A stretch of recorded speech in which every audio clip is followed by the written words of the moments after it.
Pidiendo últimamente todo lo que sucedió. Hoy saludo mi presente y gusto de este dulce adiós. Voy a navegar en tu puerto azul. Quisiera saber de dónde vienes tú. Vamos a dejar que el tiempo pare, ver nuestros recuerdos en los mares y esta soledad tan profunda que en el canto de las olas me quisiera sumergir,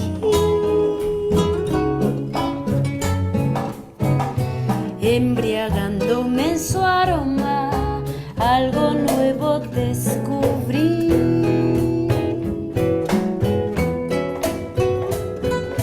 Voy a navegar en tu puerto azul. Quisiera saber de dónde vienes tú.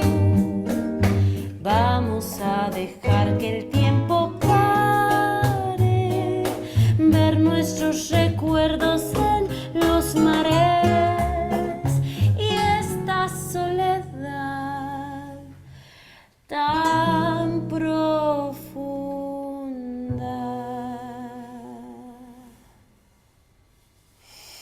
Que me cante el mar, un bolero de soledad. Que me cante el mar, que ando sola con soledad. Que me cante el mar, un bolero de soledad. Que me cante el mar, que ando sola con soledad, soledad y el mar.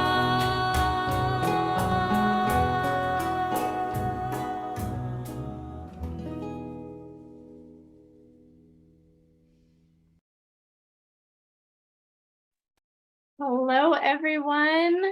Welcome and thank you so much for joining us today. This is the 2023 Spring Webinar Series. Spring Forward is our theme, and we're spending this spring thinking about what are all the ways we can come to know our students more deeply and create learning spaces where they can all thrive. And I think that theme runs strong in this presentation. We're glad to have you join us despite the beautiful weather outside that you could be enjoying. You're here with us, so thank you so much. My name is Kendra Lomax. I work here at the College of Education in our ConnectEd office for professional and community learning. And it's my pleasure to welcome today's speakers. We've got a great crew, UW faculty, researchers, students in conversation with practicing teachers, and I'm going to let them all introduce themselves. As you listen, please feel free to make use of that chat. You should see it in the bottom toolbar as there are ideas that and questions that come up for you. You can use the chat to talk with your other folks in the room. And then we also have the Q&A feature that you can use if you've got questions that you want to make sure that the panel of speakers addresses at the end. We'll save a couple of minutes for that as well. There are also captioning available. So if you look for the CC in the bottom of the screen, if you'd like to use that to follow along with text. And with that, I will pass it over to our amazing team of speakers and we'll get started.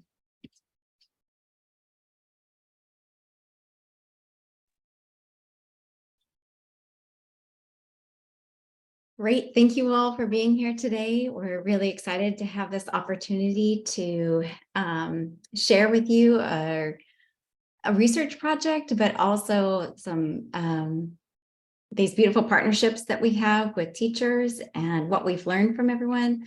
I'm Jessica Thompson. I'm faculty in science education at the University of Washington. And this is Dr. Patricia Venegas Weber, who is a research scientist on our project, and Christina Betancourt, our fabulous doctoral student who, those of you who've been in LTEP, you probably know us or have met us somewhere along the way. So thank you for rejoining us again today, if that's part of your history as part of, if you were students, former students at the University of Washington.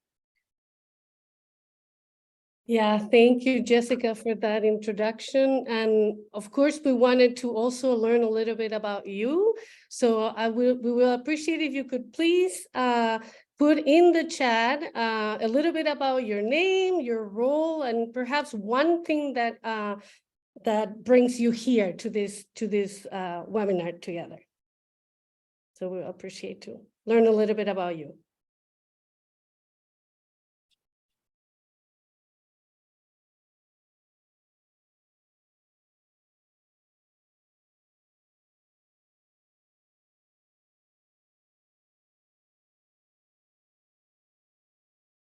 Great to have you, Ashley. So we have some grads, excellent.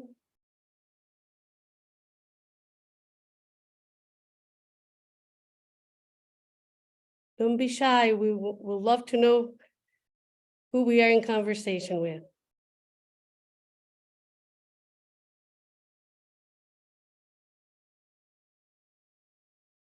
Welcome, Cecilia.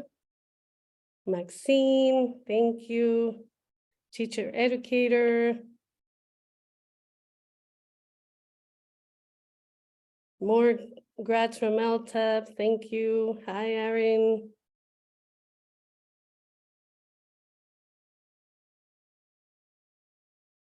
Hey, we have.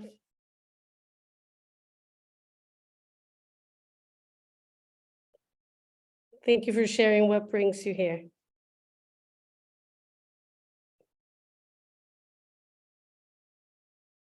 Good afternoon, Teddy. Thank you for being here.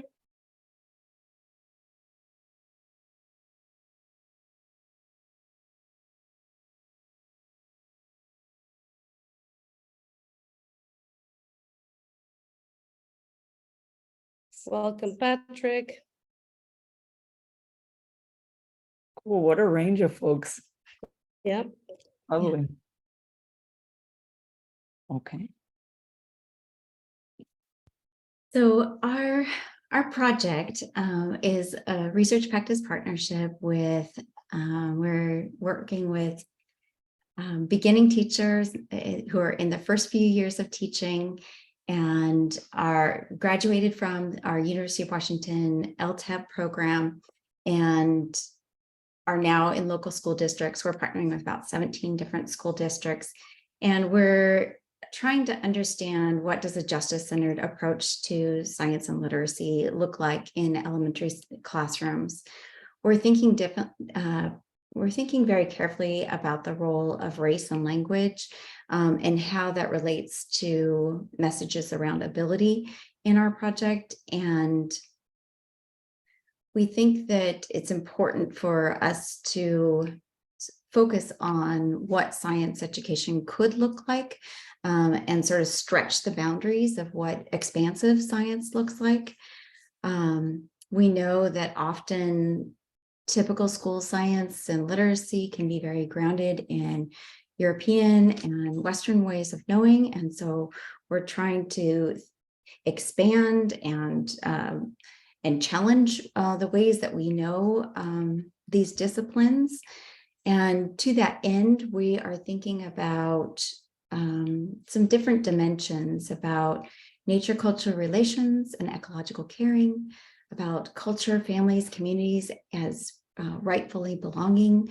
And we're also thinking specifically about how do we broaden the languages of science so that we're not in monolingual settings, that we're really thinking about multiple languages that the students have to bring as resources. And then we're also thinking about power, histories, and this idea that futures really matter. So you'll get to see these themes in the presentations that the teachers will share with us today. Christina? Hi, so just to give you a little context of some of the things that we're working towards in the science methods class at the UW, to understand a little of like the teaching background that folks have been exposed to. These are some vision board examples, actually some of yours, some of your that teachers make at the end of the quarter that we have our class, where they set vision statements for how they think about teaching science when they are in their full-time placements. And so, as you can see here, there's a lot to look at, but I'm just going to highlight a few things. In the bottom right, you're going to see that there's this circle with like 4 quadrants. So the course is based off of giving teachers an opportunity to practice ambitious science teaching. So we help folks learn how to elicit student ideas, support students' ongoing changing and thinking, and then pressing for evidence-based explanation, all while planning. And as you can see, we interweave this ambitious science teaching cycle with a lot of how do we center diverse science, how do we center students' languages, how do we, the years that the teachers who are talking today, we started featuring this idea of like two-eyed seeing, where we think about bringing Westernized perspective and indigenous perspectives into science. And so you can see that there's actually 2 of the vision boards have like a pyramid and a circle, and those are ways of seeing the world instead of humans at the top in a hierarchy as within part of the system of the world we live in. And so these particular drawings, I think, show you sort of the takeaways that teachers have after being in our course. And so I wanted to give you a little background on that before diving in. And then I'm going to turn it over to Patricia, who's going to talk a little bit about where folks are in right now. Yeah, thank you, Christina. So just not only to give you a little bit of the background and the seed that we have planted in their methods course, but also where these seeds are hopefully flourishing, is that we are, like Jessica mentioned, in conversations with many districts. And here we have just a map to give you an idea of how through an online professional learning community, we're able to come together from Mount Vernon, Yakima, and many other districts around to really come in conversation to reflect about our practices and what are some of the themes that these practices are bringing to center justice in science and literacy. So just to give you an idea where we are in the map. And so we really wanted to introduce our wonderful teachers. Really, it's an honor to have the 3 of you here.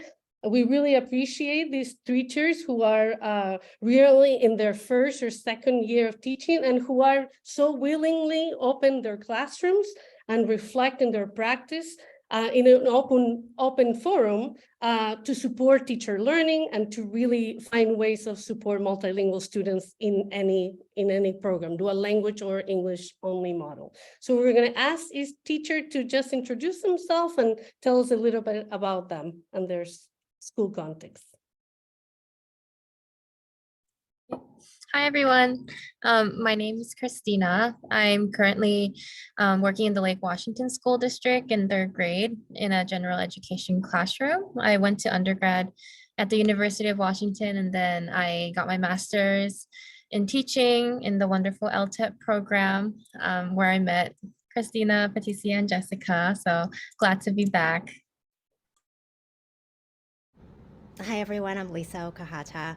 I also graduated from UW. I was in the LTEP program, and I'm currently teaching 5th grade in an English medium class in a Mandarin dual language school, and this is my 2nd year teaching.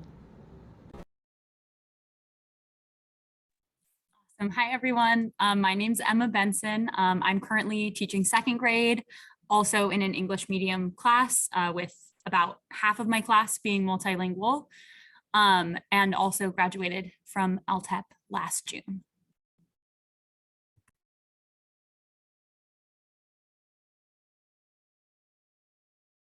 So to start off today, we're going to take a deep dive into Christina's classroom and a little bit of context that as Christina just shared, it's a third grade classroom, and this is a unit on inheritance that the students are thinking about. And Christina, I'll let you say a little bit about this particular lesson, that maybe the phenomenon that the kids were studying and the lesson. Yeah, so for this lesson, it was one of the first like intro lessons where we're learning about traits in animals, and the students were trying to figure out why one of the wolves in the pack was different, looked differently from the different other wolves in the pack that he grew up in. So we were examining like traits and like how we have physical appearances. So I kind of brought in pictures of myself to kind of show the traits that I have and like my family and how I could kind of relate it to the wolves perspective. And then I had some conversations with the students about like how their appearances are very similar to like their friends and families. So that's what the lesson was about. Thank you. And we're actually going to, from each of our teachers, they've so generously are going to open up their classrooms so that we can share some of their practices with you. So we're actually going to see now Christina's conversation with her students. We're just showing 3 minutes, so it's a snippet, but just, you know, there's, as we sort of work on these justice-centered practices in our teaching, opening up our classrooms and our own practices is so important. So I just want to really honor, and I'm just so grateful that you all are willing to share your classrooms with others. So thank you for that.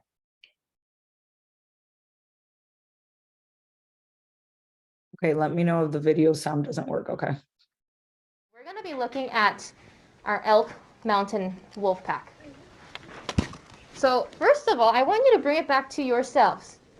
Can you connect Wolf 44's differences to something in your family or friends? For example, raise your hands if you look the same as your friend. Look around. Are there any hands going up? Raise your hands if you think you look different than your friends. How about keep your hands up if you think you look different from your family members. Some of you might, some of you might not. Yeah, put your hands down, please. I'm going to show you an example. This is me, and this is my nephews. They live in New Jersey, and these are another picture of my nephew. So they're family, but do they look the same as I do? What is different about me versus my nephews, other than age?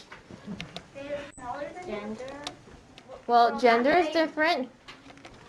Anything else? Owen, thanks for raising your hand.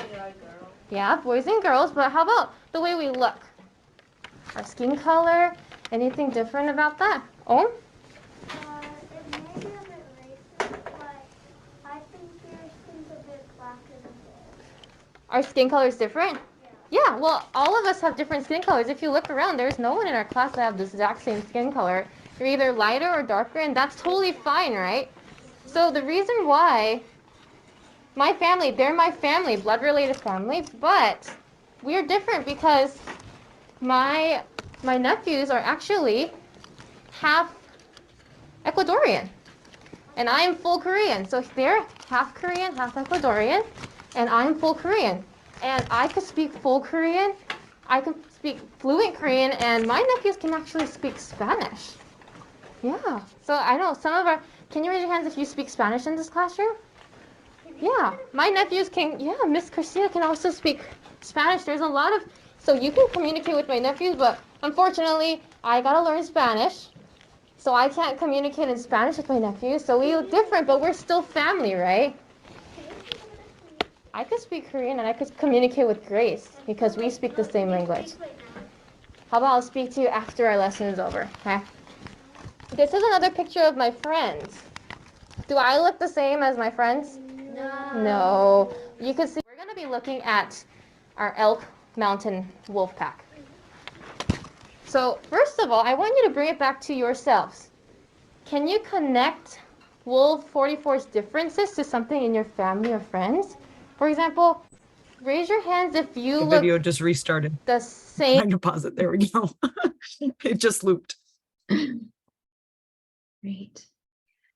So we've noticed in our partnerships that that there are often a lot of conversations in this particular unit around family structures and around race in particular, and so I'm wondering, Christina, if you can tell us a little bit about your decision to have these conversations with students and what you were thinking about as you were planning for the lesson. I think like one of the main reasons I ended up bringing in like my own family pictures and like brought up that conversation about race is I thought it was a really good place to, because we were talking about traits and like physical traits. So, and then it was also talking about family, because this wolf was in a family, he just looked different from them. So I kind of wanted to bring that in and say that like I look different from my family too, but then we still are family, and kind of I wanted to make sure to open it up, because I feel like science, sometimes it's difficult to bring in race into it, but then trying to find those places that you can bring it in, I try my best to. So I just wanted to be very open with conversations about race with my students, and it was just a really good opportunity to do so. So that's one of the reasons why I brought it in. And what did you learn from your students? I learned, well, at first I realized like how uncomfortable they still were with talking about race. Like if you saw in the video, one of my students, he was like kind of careful when he was showing the differences between me and my nephew. And he was like, I'm not sure, I'm not trying to be racist, but so like I could see the uncomfortable, like how they're still not used to being comfortable with conversations like that. So I definitely wanted to make my classroom a safe space for them to freely speak about differences and not be shamed or feel uncomfortable about speaking about race. So that's definitely what I learned. And I think it's also a space for me to even just be open with my students, and they can learn a little bit more about me, and then I can also learn more about them as well. I love that. Can you talk about other ways in which you do sort of similar practices, maybe in literacy or other subjects, or one or two ideas that you use that maybe you want to share with other people?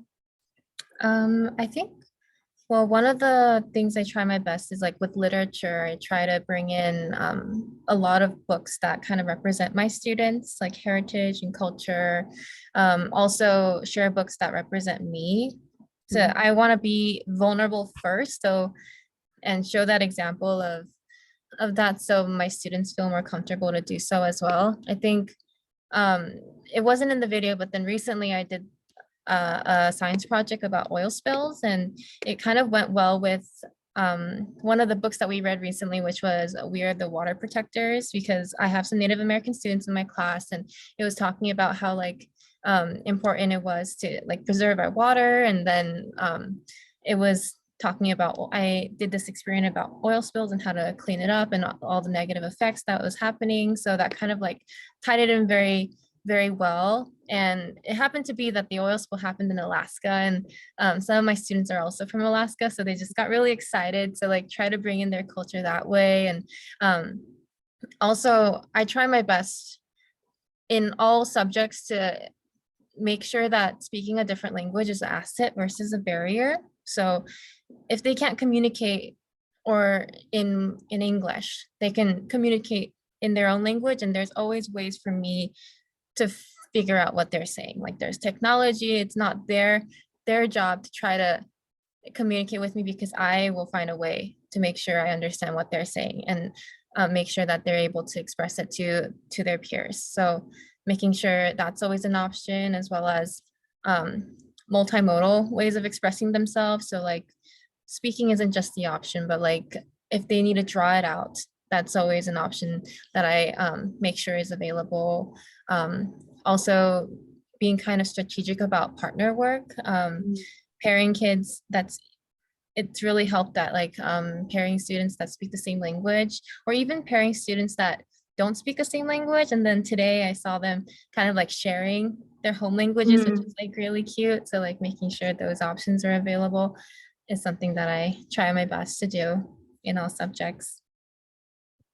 Thank you, Christina. Those are great words of wisdom for all of us. Let's go ahead and have Patricia. Do you want to introduce Lisa?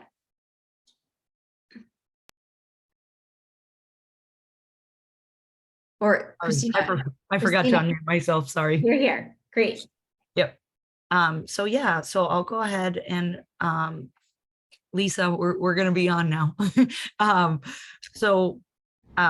Lisa, I'll let you talk about this, but just I'll give a quick overview. So in general, I've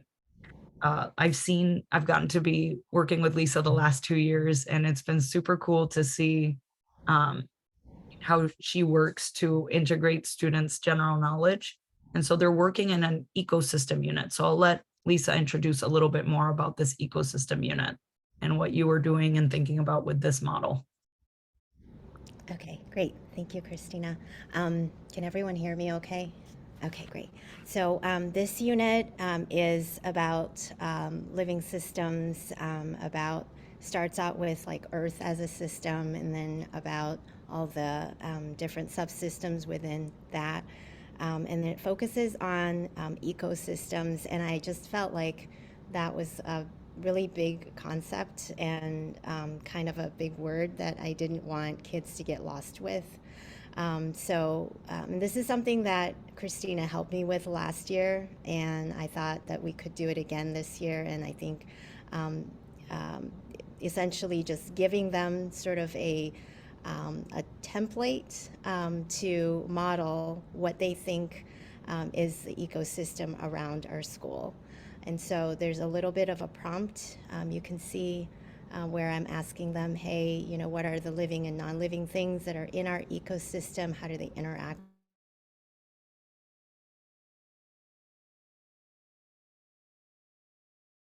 with each other?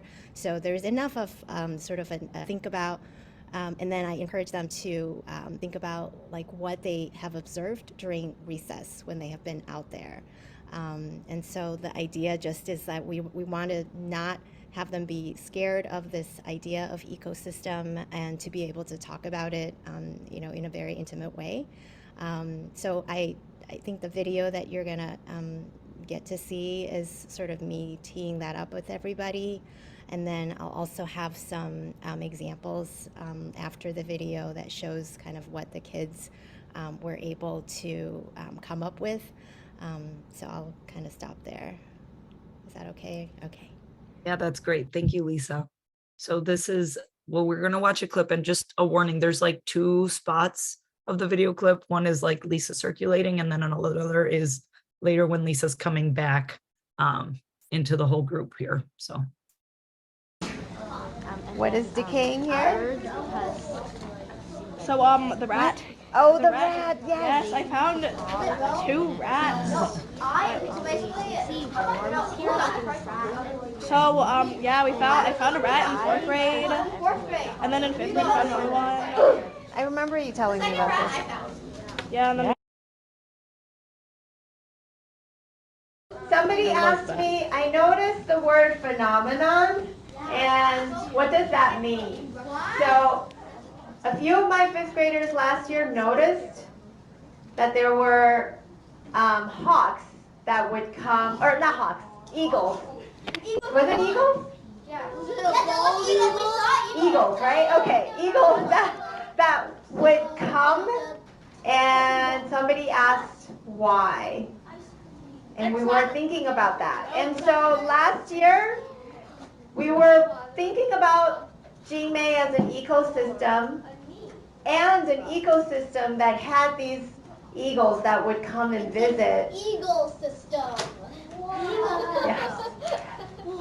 every once in a while, and we were wondering about that phenomenon. Like, why did that happen? Like, what was here in that ecosystem that attracted them? The eagle's buddies.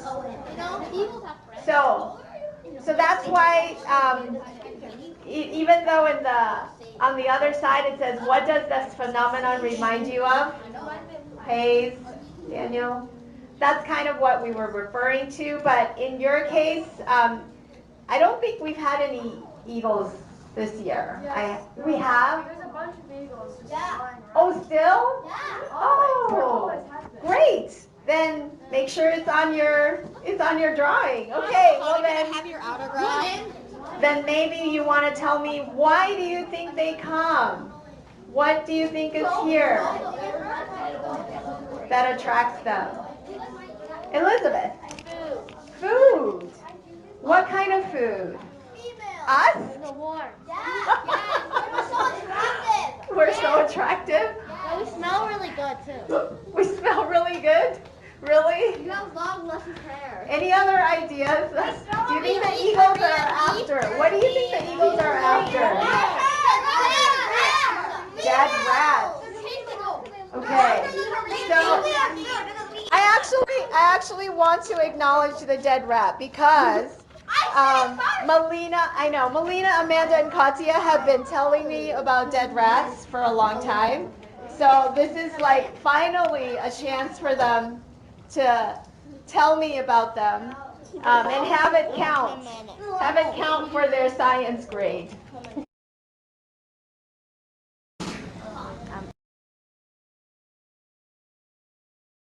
Cool. So Lisa, do you want to talk a little bit about these examples? Okay, yeah. So this is a couple of students that drew what they were noticing about our ecosystem, and so you can see that the dead rat, made it into, and it wasn't just these two. There were so many students that had that in, this conversation, I guess, really honed in on that idea of the eagle and the dead rat, one being the predator, one being the prey, and that sort of thing. So these are concepts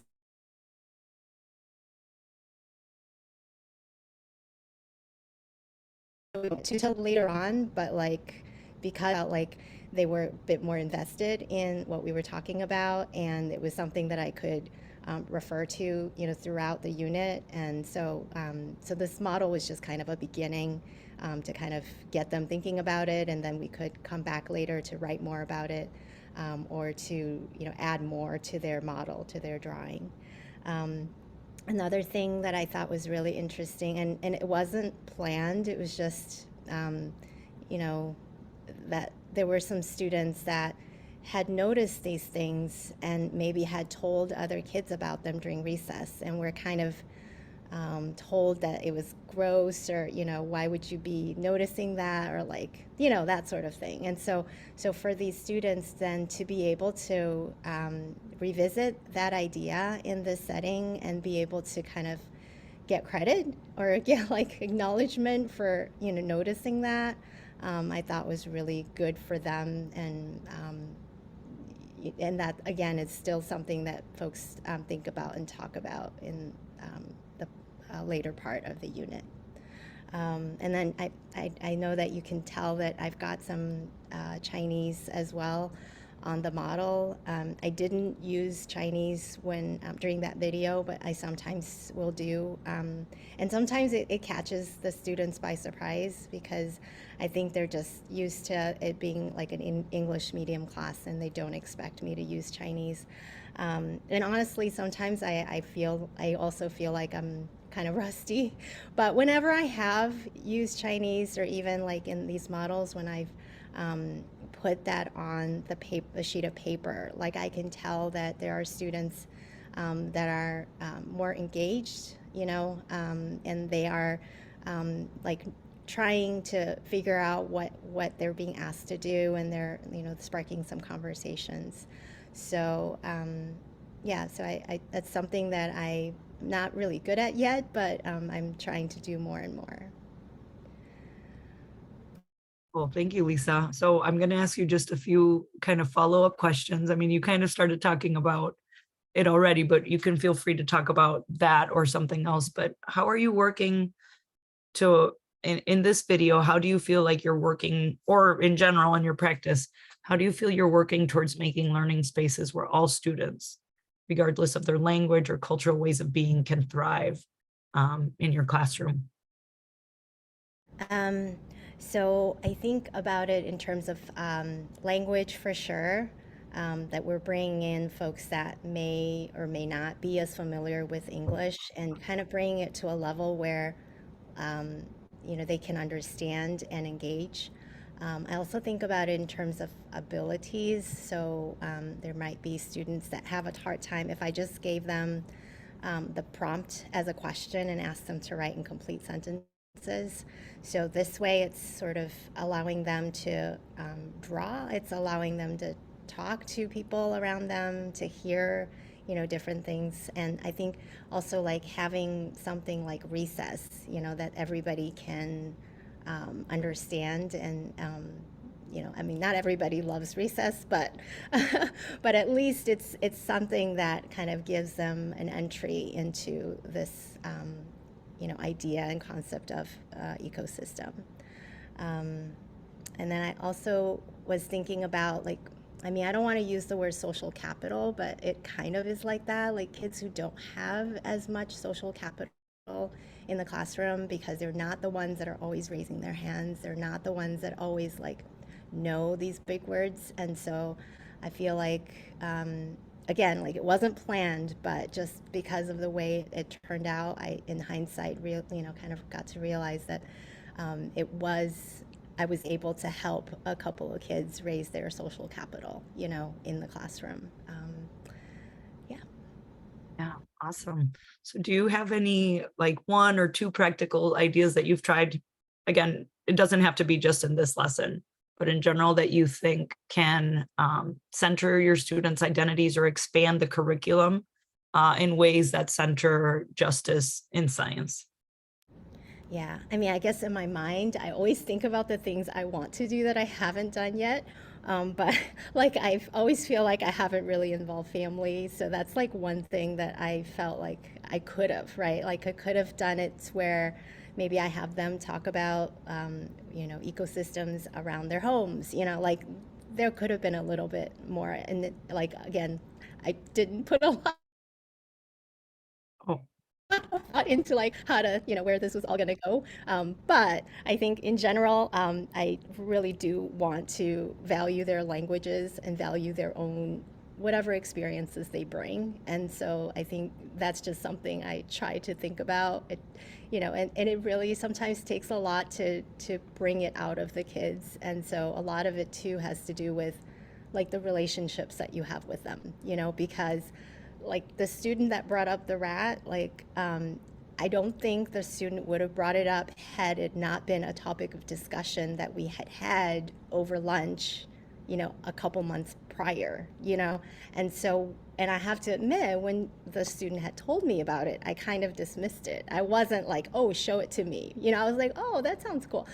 But it's like little things like that, that like, as you find out things and then you kind of make that connection in your head. So then like at the moment I'm like, oh, here's my opportunity. Oh my God, you know, this student is talking today, like, yay, you know, and not in a shy way. So it's something that I can't tell you like exactly when that opportunity will come up, but like when they come up, it's just really, really great to see.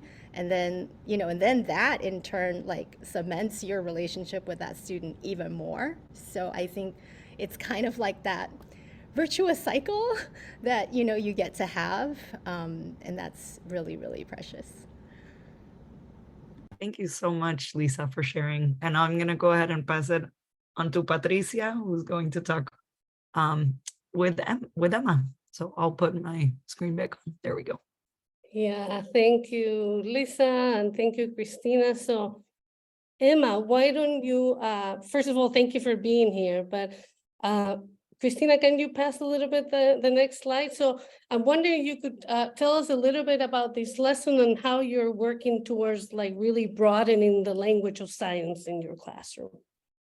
Yeah, so for anyone else in here who maybe teaches Amplify, I teach second grade and we use Amplify curriculum. The lesson that you're going to see today was our first lesson in a new unit that is around the concept of designing a new glue for the school. So students throughout the unit get opportunities to utilize different materials and ingredients and test their glues to get the most effective glue. But at the beginning here, we're sort of just starting to think about what does properties of material mean and how can we describe different materials and what we're looking like or what we're wanting to get out of a material that we're creating. So this is a chart that we will see me making as we go on that's talking about how materials look and how they feel. I will also add that we, for context, had just had a conversation in literacy about adjectives. So I was trying to push them specifically to come up with adjectives, which is why I framed the sentence stems in that way. So you may also hear me reframing some of the things that they say to try to get them to an adjective instead of like the material looks like another noun or the material feels like another noun. So. Okay, thank you. So we're going to watch now a little bit of a video and then you can share us a little bit of more this how you're working towards normalizing students' home language and contributions. Christina. We are going to do a little bit of brainstorming because we're going to be saying sentences and writing sentences later after lunch that are about how materials look and how they feel. So I want us to brainstorm some words. Ooh, I'm going to ask you a question that's going to tie into what we talked about in reading recently. What kind of word would it be if we're looking for a word that will describe materials? What type of word would that be? Does anyone remember what that's called? I see that Sierra remembers. Karina remembers. Sierra, what do you remember? What is it called? It's called an adjective. An adjective. Good job. So we are thinking about adjectives or describing words. Some that would talk about what something looks like, and some that would talk about what the material feels like. I want you to think in your head. We're going to think first about what something looks like. That's the one with the eyes on it. So looking happens with your eyes. What can you see about a material? If you were going to finish this sentence, the material looks, what would you say? What's something you could say? Raise your hand nice and high if you have an idea. Oh, I'm looking for a quietly raised hand. Rosie, what's an idea you have? Ooh, so you could say like some coffee, but is coffee a describing word? No, that's something it could look like. Brown coffee. But you couldn't say the material looks coffee. Oh, you're saying brown. So yeah, color can describe that, right? Brown would be one way. You can also tell me if you want to a word in any language. It's my challenge. I might not be able to write it up here, but you're welcome to tell me your words in any language. Let's see. The material looks. How else could we finish this? Cohen? Rectangular. Sure, rectangular. We could think about shape. Rectangle. Ooh, that's a long word. Is it going to fit on here? My R had to go on a new line. Because that's a long word. But yeah, rectangular. That's a good word. Dylan? Oh, Alan, I can't hear Dylan. I speak Spanish. Yeah, you want to tell me a word in Spanish? About how something looks?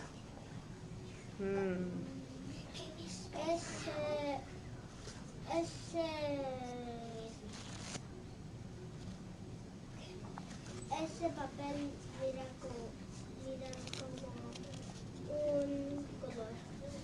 So you're saying it's one color, is that right? Yeah, that could be a good way to describe something. I'm going to write it in English, Dylan, but later I will add it in Spanish too, okay? But just because I'm going to spell it wrong if I try to write it in Spanish right now. So we'll go back and add it later. Yep, I'll search it up later and add it. Rosie, what else?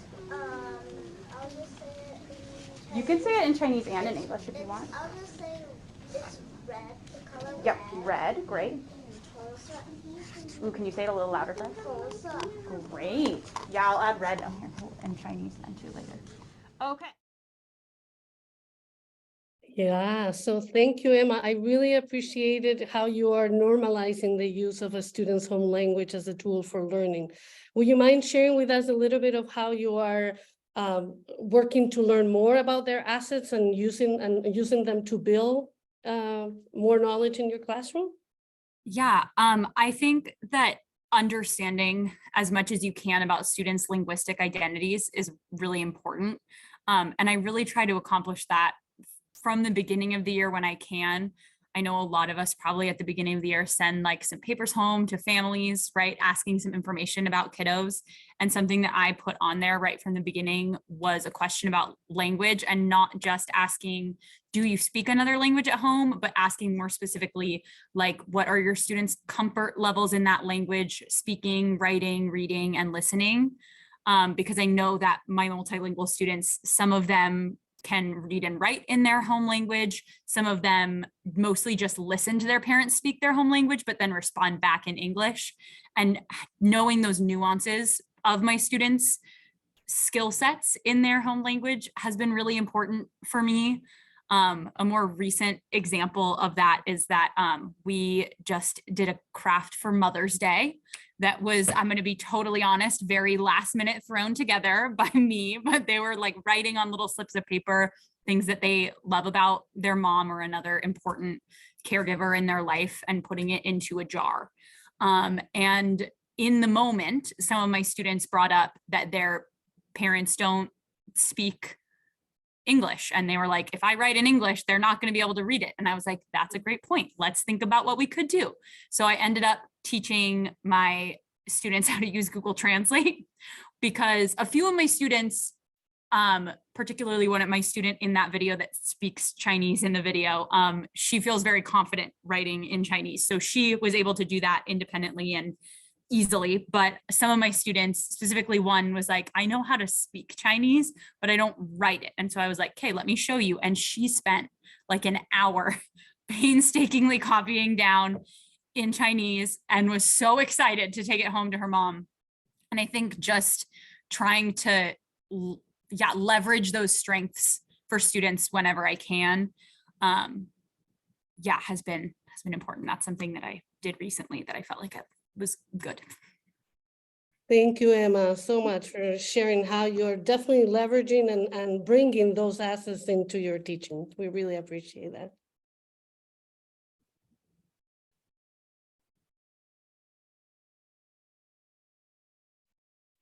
So I think, Christina, you're putting this slide. Yep. So are we transitioning? I'm just looking at the time because time is always real. Well, I'll wrap up. Okay, great. And then we'll I'm just confirming. Yeah. But if you could please, as we are wrapping up, if you have any questions, please put them in the Q&A so that we can address them as a group. But I just wanted to say thank you again to the teachers who were able to share here, Lisa, Emma, and Christina. Thank you. I think you really helped exemplify, this amorphous idea of what does justice-centered science teaching look like. It looks like many things, and it may look different on different days. And so, but we see ways in which you're thinking carefully about nature-culture relationships and ecological caring, about the environments around the school, the rats and the eagles, and respectfully honoring the knowledge that students bring to the classrooms, as well as broadening the languages of science. So how do we not just do an English only, but how do we broaden to really think about multiple languages and multiple ways of knowing science through language, as well as really thinking about what's the power in understanding the integrated ways in which, and the complicated ways in which race and science have been integrated or not integrated. And so how do we have those complicated conversations with students and do so in ways that, really honor where the students are coming from, and put precedence on like how all students' futures really matter in your classrooms.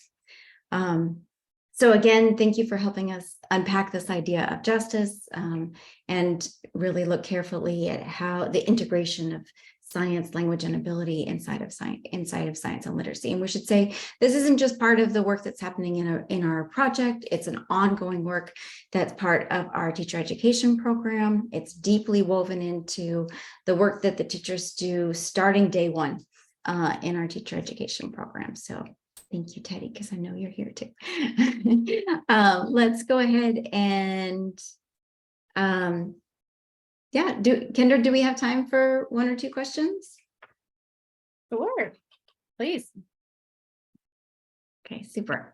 So Ashley has a question about using translation tools and how to do that as in terms of providing multilingual resources and how to do that in an environment that often stresses English only. So how do you think about that?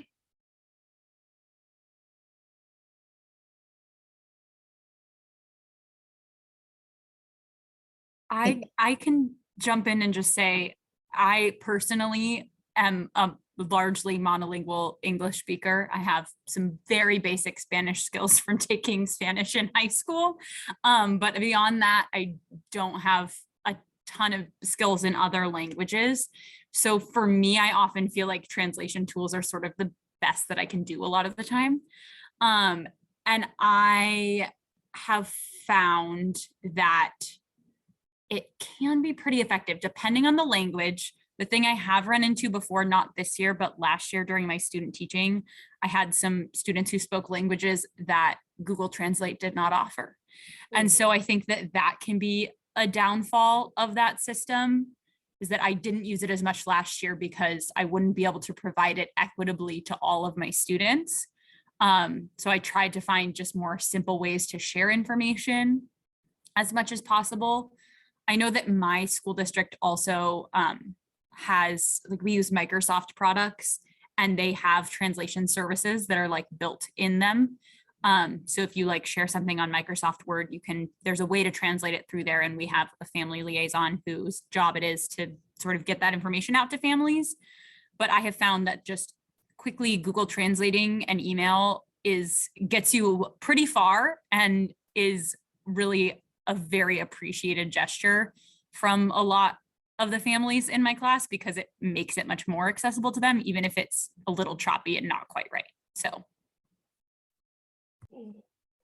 I will also like to add to what you said, Emma, is that I really appreciate what you said about being vulnerable in terms of you not necessarily knowing the language, but being a learner from your students. And I think that vulnerability and that ability to create that space that is monolingual at different levels for everybody, I think is key and is a way towards justice.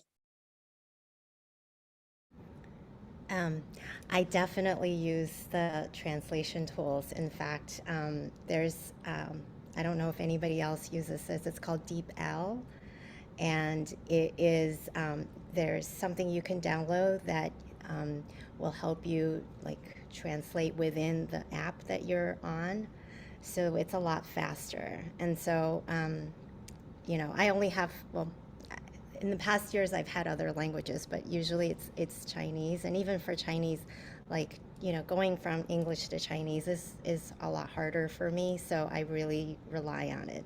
And I always say, like, I'll go and tell the students that, you know, are like looking at it like, this is not quite right. I'll tell them like, hey, it might not be perfect, but like, you know, just this is the best I can do, or, you know, do you know a better way to say that, you know, something like that. And I feel like they give me a lot of grace too. And I think they just like, I can just see their eyes perk up, you know, when there is something in their language, or when I, you know, try to do it in their language. So I think if you just try, I think they will appreciate it. And if you just tell them, hey, I know this is not going to be perfect, it'll be okay. Yeah.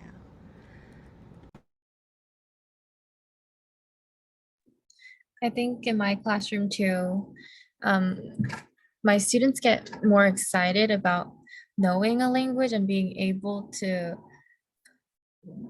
I don't know how to explain it, but like they don't get embarrassed that they don't know how to express it in English. They're more excited that they know a language and then there is a way that I could understand. I could find a way for them to, for me to understand it. So I think that's how I use it more in the classroom, where like I will find a way to help my student express themselves. And I'm very fortunate that there are a lot of resources out there that can. So that's how we've been using it in the classroom. But yeah, my students enjoy it, and I'm fortunate that I have an option as well. I really appreciate how you are thinking deeply about language and identities and who's in your classroom, and how to incorporate and draw in students. It's very purposeful, and also I think, as Patricia said, like really modeling what it means to be a learner. So yeah, thank you for sharing those examples. I'm wondering if there's sort of one quick thing that you might want to end on, or suggest, or have an idea, or you could talk about something you want to keep working on, or something you might recommend to others that they give a try. Because participants today, we're going to ask you to think about what you might want to try in your classrooms next. So Lisa, Emma, Christina, any final words? Or I think for me, like since I am in an English medium classroom, in the future, I want to make sure that I'm thinking more about like how to incorporate language on a daily basis. Because I am guilty of definitely not doing it as often as I should. And I am still in the learning process, and I definitely want to work on that in the future, because I'm going to have students that speak multiple languages. I'm going to have more students that speak multiple languages throughout the many years that I'll be teaching. So keeping that in mind, I think that's something that I want to work on. Oh, also a question just came up. English medium means like, do you want to talk about that, Jessica? But it means like an English speaking classroom, right? Like my classroom isn't like a dual language classroom or anything. It's sort of a traditional classroom in a school that it is expected to speak English in the classroom, essentially, from a systematic view, at least. I feel like things that I'm thinking a lot about are how to continue to be vulnerable with my students around language, that I try really hard. I think it can be intimidating, especially as a person, again, who, I mean, I think even if you're multilingual, right, we can't speak all the languages that our students speak, like it wouldn't be possible. And I think it can feel scary to like bring that in sometimes when it doesn't feel like it's something that you know everything about. But I think being able to like position yourself as learning from your students is really important. And then just also knowing that how you talk about language and position it in your classroom can make such a huge difference on how students feel about their multilingualism, that like I try really hard to only talk about it as like an amazing positive thing. Like, how cool is it that like so many people in our class speak more than one language? That's so awesome. Like, how can we use that? How can we bring that in, as opposed to, and like opening that up to them too, because then it brings in opportunities where they will say to me like, oh, can I use Spanish for this? And I'm like, yeah, you can. I totally didn't even think of that. Like, yes, you can. Great. Because I just think that there's so much that you can do in like collaboration with your students, I guess, around these things, and that you don't always have to like carry all of that burden of thinking of everything, especially if this feels new and scary.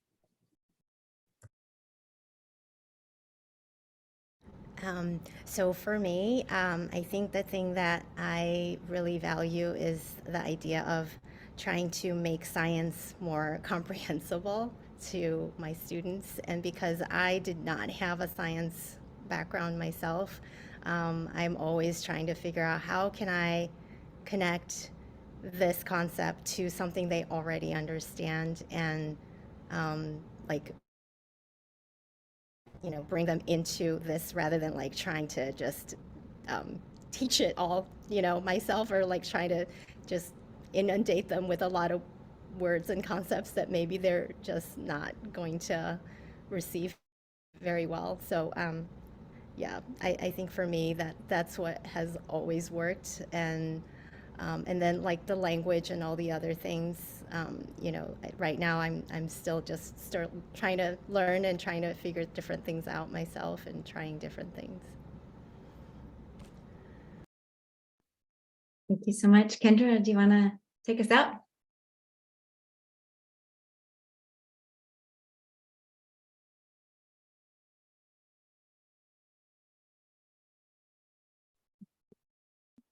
All right, there we go. Technology.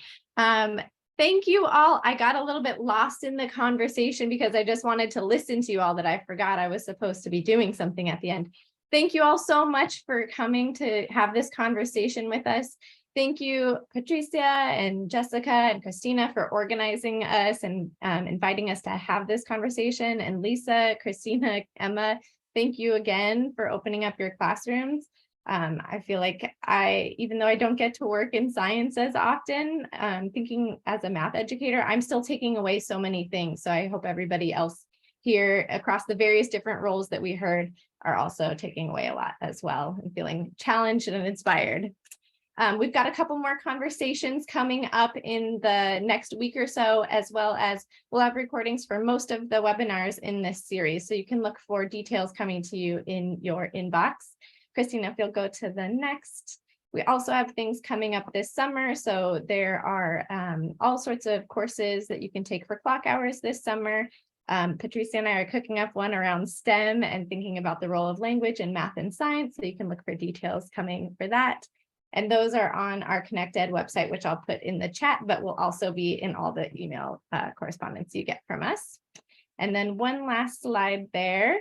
If this feels interesting to you and you want to have more ongoing conversation with this team or any of the other webinars that you hear, we love to do ongoing partnerships and learn more about you. You heard that this was part of a larger project. So please be in touch with us if you want to continue the learning, and we can figure out creative ways to do that through ongoing partnerships, courses, workshops, events, things like that. And with that, we'll let everybody go enjoy their lovely evening. Go enjoy the sunshine. Thank you all.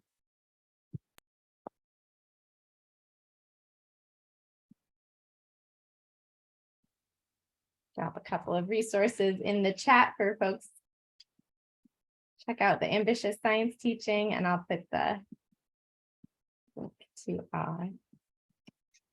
stay in touch. Bye, everyone. Teddy, nice to see you.